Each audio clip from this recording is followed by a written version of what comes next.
تو مجھے یہ بتائیے کہ یہ ساری چیزیں ایک دم روزے کے بعد آپ نے کھائیں، سب پیٹ پھلا دینے والی، پیاس لگانے والی، طبیعت کو بھاری کر دینے والی، کاربز اس میں ہائی اتنے زیادہ آپ کی باڈی میں جا رہے ہیں، اب آپ کہتے ہیں روزے سے صحت کہاں بنتی ہے؟ روزے سے تو طبیعت اور نڈھال ہو جاتی ہے۔ یہ روزے کا قصور نہیں ہے، یہ آپ کی افطاری کا قصور ہے۔ آپ افطار میں ہلکا پھلکا طاقت دینے والی کوئی چیز کھائیں۔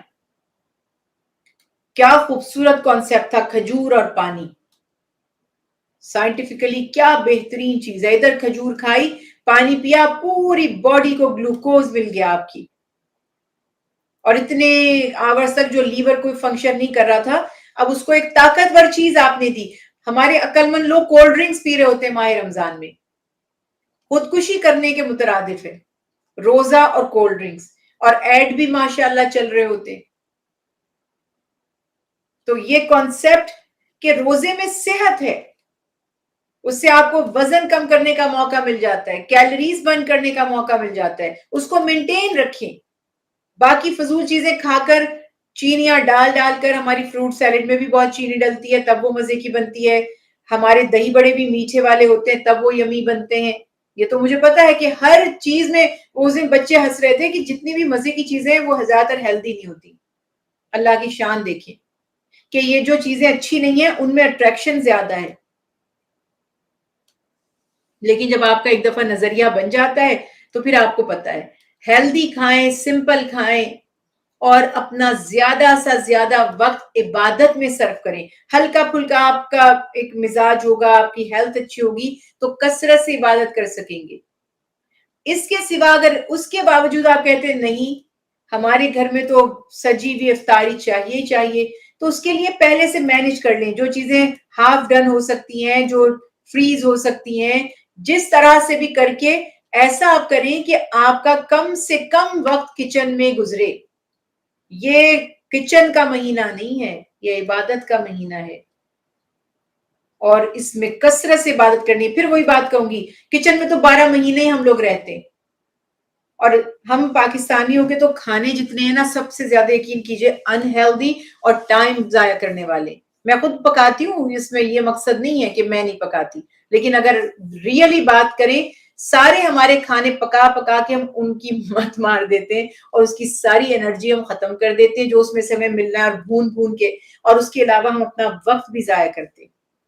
اب یہ تو شاید ہم نہ بدل پائیں سب کو، لیکن کم از کم رمضان میں ہیلدی کھانا، سمپل کھانا، اس سے آپ کی صحت اچھی رہے گی، آپ کے اندر توانائی، جو میرے نبی نے فرمایا 15 شعبان کے بعد روزے نہ رکھو، صحت اچھی کرو تاکہ بہترین طور پہ روزے رکھو، یعنی کہ نڈھال پڑے ہوئے روزہ افطار کے بعد۔ سحری میں بھی ہیلدی چیزیں کھائیں، کھجوریں کھا لیں سحری میں اگر آپ کو کھجوروں سے کوئی مسئلہ نہیں ہے تو، دہی کھائیے بہت اچھا ہے، سیب کھائیے سحری میں بہت اچھا ہے۔ تو اس طرح کی چیزیں کھانے کے ساتھ وہ آپ کھائیں، اور انشاءاللہ یہ نیت کر کے کہ مجھے اس لیے طاقت چاہیے تاکہ میں زیادہ عبادت کر سکوں، اس مہینے کو ضائع نہیں کرنا، اور اس میں آپ نے اور بڑی احتیاطیں کرنی ہیں۔ اگر ٹی وی، ڈرامے، یہ سب چیزیں دیکھتے تھے، ماہ رمضان میں سکپ کر دیں، ٹوٹلی اپنے روٹین کو چینج کر لیں کہ جیسے کوئی عمرے پہ چلا جائے اور حج پہ چلا جائے۔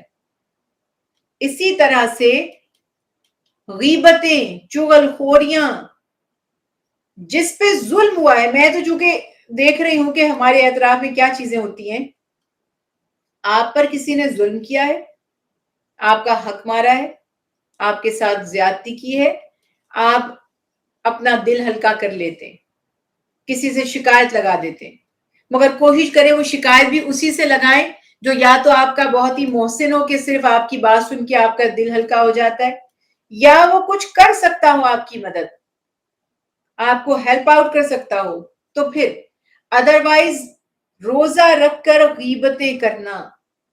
حدیث رسول اللہ صلی اللہ علیہ وسلم ہے، کسی نے افطار کے لیے، جو ہم کہتے ہیں نا روزہ کشائی، ایک شخص نے اپنی 2 بیٹیوں کی افطار کے لیے بلوایا، یا رسول اللہ صلی اللہ علیہ وسلم انہوں نے آج روزہ رکھا ہے، تشریف۔ میرے نبی کی شان دیکھیں، اور لوگوں کی رسم و رواج دیکھیں، روزہ کشائی کی، اللہ کے حبیب کو بلایا بحیثیت مہمان خصوصی۔ آپ آ جائیے، برکت کی دعا فرما دیجئے. آپ صلی اللہ علیہ وسلم کی شان، آپ کا علم غیب، آپ نے فرمایا تمہاری بیٹیوں کا روزہ نہیں ہے. وہ عرض کرتے نہیں یا رسول اللہ، انہوں نے سحری کی ہے.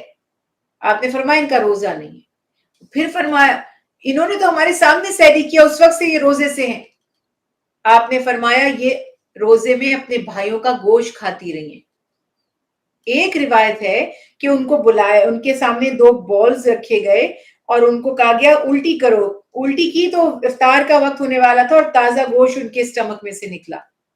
ایک روایت میں صرف اتنا ہی ہے کہ آپ صلی اللہ علیہ وسلم نے فرمایا ان کا روزہ نہیں ہے کیونکہ انہوں نے اپنے بھائیوں کا گوشت کھایا ہے روزے میں. اب بتائیے ذرا کیا بنے گا ہمارے روزوں کا، کیا اجر ہمیں نصیب ہوگا. تو یہ بڑا محتاط ہونے کی ضرورت ہے کہ میں اتنی ایفرٹ کروں اپنے رب کی رضا کے لیے، اور غیبت سے مجھے ملتا کیا ہے؟ کسی نے کون کیا کر رہا ہے کیا نہیں کر رہا، مجھے کیا فائدہ ہوگا آپ کو بتانے کا؟ یا تو کوئی فائدہ ہے میرا تو پھر بھی سمجھ آتا ہے. بلا وجہ نہ غیبت سننی ہے نہ غیبت کرنی ہے، ان چیزوں سے بچنا ہے. اگین ایک صرف آپ کو اجازت ہے کہ اگر آپ پر ظلم ہوا ہے تو بیان کر لی. اللہ تعالیٰ نے اس کی اجازت دی ہے. ادروائز کوئی جھوٹی بات نہیں، لڑائی جھگڑا نہیں، بد زبانی نہیں. ابھی یہاں تو ایسی گریبان ایک دوسرے کے پکڑ کے کون کون سی گالیاں، میں آپ کو کیا بتاؤں کہ کس لیول کی گالیاں ہوتی ہیں. یہ کان سنتے ہیں ہمارے. سڑکوں پہ ادھر ادھر جگہ جگہ ماہ رمضان میں جو ٹریفک کے دوران بسز گاڑیاں اوورٹیک کر رہے ہیں، ہر کوئی پتہ نہیں کیا جلدی ہے کیا مصیبت ہے، اور لڑائیاں اس میں ہو رہی ہیں. روزہ آپ نے رکھا ہے اور آپ سڑک پہ اتنی بری گالیاں نکال رہے ہیں ایک دوسرے کو، ہاتھا پائی کر رہے ہیں، گریبان ایک دوسرے کا پکڑ رہے ہیں، ہاتھ اٹھا رہے ہیں ایک دوسرے پر.